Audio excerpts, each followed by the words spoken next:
உங்களுடைய ஓட்டு ஒரு மாற்றத்தை ஏற்படுத்தும் நினைக்கிறீங்களா? ஃபர்ஸ்ட் டைம் நான் ஓட் போட போறேன். நம்ம ஜனநாயகத்தோட மிகப்பெரிய ஒரு உரிமை அப்படின்னா ஓட்டுரிமை தான். சோ அது உரிமைன்னு சொல்றதை விட நம்மளோட கடமைன்னு கூட சொல்லலாம். அந்த கடமையை நான் ஃபர்ஸ்ட் செய்ய போறேன் அப்படின்னு நினைக்கும் போது ரொம்ப எக்ஸைட்மெண்டா இருக்கு. சின்ன வயசுலாம் எங்க வீட்டுல பேரண்ட்ஸ்லாம் ஓட்டு போட போகும்போது நானும் போவேன். எதுக்காக அப்படின்னா நானும் ஓட்டு போடுறதுக்காக போவேன். அப்ப சொல்லுவாங்க 18 வயசு ஆனதான் ஓட்டு போட முடியும்னு சொல்லிட்டு. சோ இத்தனை வருஷம் காத்திருந்து என்னோட ஃபர்ஸ்ட் டைம் ஓட்டு நான் போட போறேன். ரொம்பவே எக்ஸைட்மெண்டா இருக்கு. எப்படி அந்த போத்குள்ள போயிட்டு கையில ரேக வைக்கிறது, அந்த மிஷின் எப்படி இருக்கும் எதுவுமே தெரியாது. சோ அதெல்லாம் பார்க்க போறோம் நினைக்கும் போது ரொம்ப எக்ஸைட்மெண்டா இருக்கு. நெக்ஸ்ட் எது பொறுத்து நான் ஓட் போடும் அப்படின்னா அதாவது இது வரைக்கும் இருந்தவங்க என்ன பண்ணாங்கன்னு தெரியாது. சோ இந்த எலெக்ஷன்ல மக்களுக்காக நல்லது பண்றோம் அப்படின்னு சொல்லிட்டு வரவங்களுக்காக தான் என்னோட ஓட் கண்டிப்பா இருக்கும்.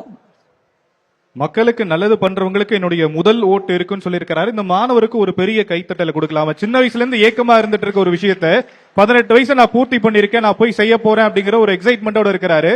அண்ட் எஸ், உங்க சைட்ல